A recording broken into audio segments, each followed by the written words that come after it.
தேவனுடைய பிள்ளைகளை மனம் திரும்பி என்ற வார்த்தை உள்ள வசனங்களை அறிக்கை செய்வோமாக. நீயோ மனம் திரும்பி கர்த்தரின் சத்தத்திற்கு செவி கொடுத்து நான் இன்று உனக்கு கற்பிக்கிற அவருடைய எல்லா கற்பனைகளின்படியும் செய்வாய். உபாகமம் 30:8. நீர் சர்வ வல்லவரிடத்தில் மனம் திரும்பினால் திரும்ப கட்டப்படுவீர், அக்கிரமத்தை உமது கூடாரத்துக்கு தூரமாக்குவீர்.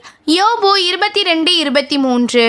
நீங்களோ இந்நாளிலே மனம் திரும்பி அவனவன் தன் அயலானுக்கு விடுதலையை கூறின விஷயத்திலே என் பார்வைக்கு செம்மையானதை செய்து என் நாமம் தரிக்கப்பட்ட ஆலயத்திலே இதற்காக என் முகத்துக்கு முன் உடன்படிக்கை பண்ணியிருந்தீர்கள்.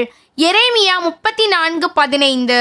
கோராசீனே உனக்கு ஐயோ, பெத்சாயிதாவே உனக்கு ஐயோ, உங்களில் செய்யப்பட்ட பலத்த செய்கைகள் தீருவிலும் சீதோனிலும் செய்யப்பட்டிருந்ததனால் அப்பொழுதே இரட்டுடத்தி சாம்பலில் உட்கார்ந்து மனம் திரும்பி இருப்பார்கள்.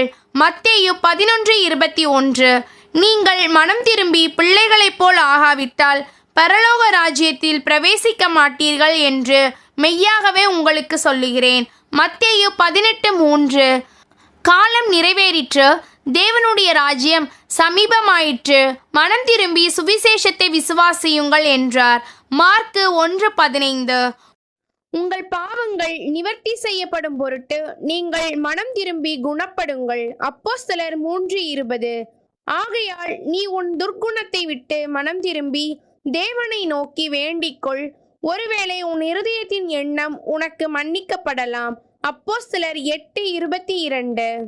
அந்தபடி அவர்கள் சபையாரால் வழிவிட்டு அனுப்பப்பட்டு பெனிக்கோ சமாரியா நாடுகளின் வழியாய் போய் புறஜாதியார் மனம் திரும்பின செய்தியை அறிவித்து சகோதரர் எல்லாருக்கும் மிகுந்த சந்தோஷத்தை உண்டாக்கினார்கள்.